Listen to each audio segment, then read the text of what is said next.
L'histoire commence par la présentation d'un ancien marine américain, Jack, qui se trouve actuellement au Maroc. Jack travaille désormais comme tueur à gages et se trouve au Maroc pour atteindre l'une de ses cibles. Après son entraînement matinal, Jack ouvre son ordinateur portable et reçoit des informations de son client selon lesquelles sa cible arrivera à l'aéroport à 11 h, avec l'intention de se rendre dans un hôtel. Son client souhaite que Jack élimine la cible avant d'arriver à l'hôtel. Il s'avère que la cible de Jack, nommé Omar, est un chef terroriste qui commet fréquemment des actes de terrorisme en Amérique. Pendant ce temps, Jack surveille Omar et est prêt à mettre son plan à exécution. Au même moment, 2 détectives locaux remarquent que Jack cible quelqu'un et se lance à sa poursuite. Alors qu'il suit sa cible par derrière, Jack remarque que les inspecteurs essaient de l'arrêter, ce qui déclenche une course-poursuite entre Jack et les inspecteurs. Au cours de la poursuite, Jack sort de la voiture et court dans une ruelle étroite, où son client a déjà préparé une autre voiture pour lui. Finalement, Jack réussit à échapper aux 2 inspecteurs et se dirige vers l'hôtel d'Omar. Peu après, Jack arrive près de l'hôtel au moment où l'entourage d'Omar arrive. À l'aide d'un smartphone sophistiqué fourni par son client, Jack verrouille toutes les voitures du groupe d'Omar, qui se déverrouillent en 20 secondes. Pendant ce temps, Jack s'approche rapidement d'Omar et lui tire dessus. Après avoir réussi à éliminer sa cible, Jack est allé rencontrer son client Lee, un agent de la CIA qui l'engage souvent pour des missions difficiles. À cette occasion, Lee informe Jack qu'il doit éliminer une autre cible située en Angleterre et lui ordonne de prendre un avion pour l'Angleterre. Lorsqu'ils sont à l'intérieur, 2 autres assassins travaillant pour Lee sont visibles, et elle dit également que Jack travaillera avec lui pour éliminer la cible cette fois-ci. Jack refuse, car il a l'habitude de travailler seul et n'a besoin de personne d'autre. Cependant, Lee a insisté sur le fait que Jack aurait besoin d'eux car la cible était un trafiquant d'armes illégales qui fournissait des armes à des terroristes. Ce trafiquant d'armes avait même tenté d'assassiner le président des États-Unis, ce qui signifiait qu'il serait difficile pour Jack de s'acquitter seul de la mission. Lee a ensuite montré une photo du trafiquant d'armes et a expliqué qu'il s'appelait MC Knight. En outre, Lee a également indiqué que la personne qui connaissait l'emplacement actuel de MC Knight s'appelait Hassan. Pour trouver MC Knight, il fallait d'abord trouver Hassan, qui serait plus facile à localiser. Ensuite, Lee a montré d'autres photos de personnes souvent associées à Hassan. Après avoir montré des photos d'amis d'Hassan, Jack a reconnu un certain Dayton. Jack a expliqué que Dayton était un ancien soldat britannique qu'il avait sauvé pendant la guerre en Afghanistan. Jack a donc prévu de rendre visite à Dayton pour retrouver rapidement Hassan. Quelque temps plus tard, ils sont arrivés en Angleterre et Jack a immédiatement emmené les 2 autres tueurs à la résidence de Dayton. Quelques heures plus tard, ils arrivent chez Dayton, qui accueille chaleureusement Jack en lui rappelant qu'il l'a sauvé pendant la guerre d'Afghanistan. Jack explique alors que lui et ses 2 associés sont en mission pour la CIA afin d'éliminer un trafiquant d'armes légales nommé MC Knight, mais que pour le localiser, ils doivent d'abord parler à un homme nommé Hassan.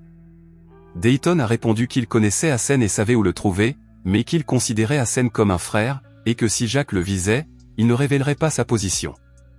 Jack explique que leur cible n'est pas Hassan, mais le chef de la mafia, et qu'ils ont promis de n'interroger qu'Hassan et de ne pas lui faire de mal. Jack et ses 2 partenaires ont été conduits de Dayton à la résidence d'Hassan. Cependant, à leur arrivée, on découvre que Dayton et Hassan ont conspiré avec MC Knight, ce qui donne lieu à une fusillade entre les 2. Au cours de l'incident, l'un des associés de Jack a été tué par Dayton. Alors que Jack s'apprêtait à réagir, les sirènes de la police se sont fait entendre, ce qui a poussé Jack à s'enfuir avec le reste de son associé. Peu après, Jack et son partenaire rencontrent Lee. Jack explique alors qu'ils ne sont plus que 2 car Dayton les a trahis et a tué l'un de ses partenaires. Pendant ce temps, Dayton s'approche de MC Knight et l'informe que la CIA a envoyé 3 assassins pour l'éliminer, dont l'un a déjà tué, laissant 2 autres. Entendant cela, MC Knight demande à Dayton d'éliminer rapidement les 2 derniers, en lui offrant une prime importante en échange. Il s'avère que Dayton dirige une société de sécurité et que MC Knight a engagé sa société pour le protéger pendant son séjour en Angleterre. Lee vient de découvrir que Dayton possède une société de sécurité, ce qui confirme que c'est lui qui protège MC Knight. Lee a également réussi à localiser le bureau secret de Dayton et a immédiatement contacté Jack et son dernier partenaire, Samuelson. En peu de temps, Jack et Samuelson sont arrivés derrière le bureau secret de Dayton, s'y faufilant pour chercher des informations sur l'endroit où se trouve MC Knight. Cependant, Dayton s'est rendu compte, grâce aux caméras de vidéosurveillance, que son bureau secret avait été infiltré et a ordonné à ses troupes de se rendre immédiatement sur les lieux. Jack et Samuelson sont toujours à la recherche d'informations. Malheureusement, ils n'ont rien trouvé. Samuelson et Jack décident donc de poser une bombe avant de partir. Après avoir quitté le bureau, Samuelson suggère à Jack d'observer la réaction de Dayton à distance. Au même moment, Dayton et ses troupes arrivent, ce qui incite Samuelson à faire exploser la bombe qu'ils ont posée. 1 heure plus tard, Jack demande à Samuelson d'envoyer un message à Dayton à l'aide de son téléphone. À la réception du message, Dayton a immédiatement ordonné à son subordonné, un hacker, de localiser le téléphone de Jack. Après l'avoir localisé, Dayton a ordonné à toutes ses troupes de se préparer car elles allaient immédiatement poursuivre Samuelson et Jack. D'un autre côté, cela faisait partie du plan de Jack pour attirer les troupes de Dayton vers lui. Alors que la bataille était sur le point de commencer, Lee rappela à Jack et Samuelson de capturer Dayton vivant car il savait où se trouvait MC Knight. Cependant, la connexion de Lee s'est soudainement rompue, l'empêchant de les guider.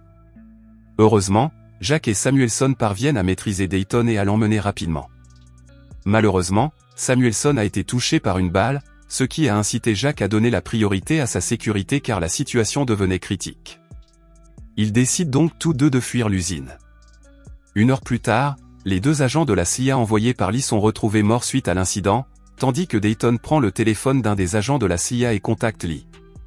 Une fois en contact, Dayton a menacé d'éliminer Jack et Samuelson, puis de la traquer elle aussi. Cependant, Lee a répondu que la CIA ne cesserait jamais de traquer Dayton à moins qu'il n'accepte de coopérer. Entendant cela, Dayton a répondu qu'il coopérerait avec la CIA tant que cela serait mutuellement bénéfique. En bref, Dayton a rencontré Lee à un certain endroit et a déclaré qu'il était prêt à livrer MC Knight si elle le payait 2 fois plus que MC Knight ne le payait. En outre, Dayton a exigé que Lee lui livre Jack et Samuelson parce qu'ils avaient détruit les bureaux de sa société. La nuit suivante, Jack et Samuelson, sous les ordres de Lee, ont été chargés de pénétrer dans un bateau sur le lac, car elle était certaine que MC Knight s'y cachait. Alors que Jack et Samuelson s'apprêtent à partir, ils sont soudain encerclés par les troupes de Dayton, ce qui provoque une fusillade. Au milieu de la bataille, Dayton provoque délibérément Samuelson en le narguant. Se sentant humilié, Samuelson réagit et sort de sa cachette, tirant dans toutes les directions. Malheureusement, Samuelson n'a plus de balles et se retrouve acculé par Dayton. Samuelson défie alors Dayton au corps à corps, ce que ce dernier accepte. Alors que le combat est dominé par Samuelson, Dayton sort soudainement un pistolet et le tue. Pendant ce temps, Jack, désormais seul, décide de ne pas prendre de risques et choisit de fuir, d'autant plus que les troupes de Dayton sont encore nombreuses. De l'autre côté, Dayton est réprimandé par MC Knight pour ne pas avoir tué Jack. MC Knight est furieux car il a payé beaucoup d'argent à Dayton, mais la mission a échoué. Il s'est avéré que MC Knight avait très peur de Jack, qui avait la réputation d'être un dur à cuire, et qu'il ne voulait pas que Jack surgisse soudainement et le tue. Entendant cela, Dayton répondit qu'il mettrait ses 2 meilleurs hommes pour le garder, tandis que Dayton et le reste des troupes traqueraient immédiatement Jack. Lee suggéra à Jack de trouver la famille de Dayton, pensant que si sa famille était prise en otage, Dayton révélerait l'endroit où se trouvait MC Knight. Jack hésite d'abord car il ne veut pas impliquer des innocents dans la mission. Cependant, Lee réussit à convaincre Jack, qui finit par accepter de suivre son plan et partit immédiatement, mais après le départ de Jack, Lee envoya un message à Dayton pour lui dire que tout cela n'était qu'un piège. Dayton ordonna donc à certains de ses hommes d'intercepter Jack en chemin avant qu'il n'atteigne sa maison familiale. En peu de temps, Jack tombe dans une embuscade tendue par les hommes de Dayton. Heureusement, Jack réussit à les maîtriser facilement, prenant même l'un des hommes de Dayton en otage pour savoir comment il savait qu'il se dirigeait vers la maison familiale de Dayton. À ce moment-là, l'homme terrifié révèle que c'est Lee qui a fourni l'information. Jack s'empare alors du téléphone de l'homme et envoie un message à Dayton en prétendant qu'il a été tué par ses hommes. Dayton est ravi de recevoir le message et prévoit maintenant de piéger MC Knight et de le remettre à Lee. À ce moment-là, Dayton contacte Lee et l'informe que Jack a été éliminé et lui demande de se rendre à la cachette de MC Knight. Mais Dayton lui rappelle d'abord de ne pas oublier d'apporter le paiement convenu. Peu de temps après, les troupes de Dayton arrivent à la cachette de MC Knight. Cependant, lorsqu'elle tente de l'encercler, elle découvre qu'il s'est déjà échappé et que les 2 hommes que Dayton avait chargés de le surveiller sont morts. Au même moment, Lee arrive à son tour, visiblement déçu par Dayton qui a sacrifié Jack pour permettre à MC Knight de s'échapper. Au même moment, Lee reçoit soudain un appel téléphonique de MC Knight et on lui demande d'augmenter le volume du téléphone. Apparemment, MC Knight a révélé qu'il savait depuis le début que Dayton conspirait avec Lee. En outre, MC Knight a également expliqué que Dayton avait été trompé par Lee, car elle ne pourrait jamais payer le montant qu'il exigeait. Après cela, Lee a immédiatement pris en otage l'un des hommes de Dayton, car ce que MC Knight avait dit était vrai. Peu après, Jack est apparu soudainement, provoquant le chaos. Au cours de cet incident, Lee a réussi à éliminer tous les hommes de Dayton, alors que ce dernier était toujours en duel avec Jack. Finalement, Jack réussit à tuer Dayton. Après avoir vaincu le groupe de Dayton, Lee et Jack se dirigent vers l'aéroport pour poursuivre MC Knight. Bien que Jack sache que Lee l'a trahi, il reste professionnel car après tout, elle est une cliente qui lui donne souvent du travail. De son côté, MC Knight est arrivé à l'aéroport et s'apprête à quitter l'Angleterre pour la Russie.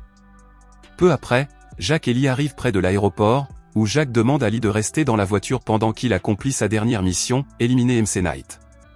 Au même moment, le bruit d'un avion venant chercher MC Knight se fait entendre.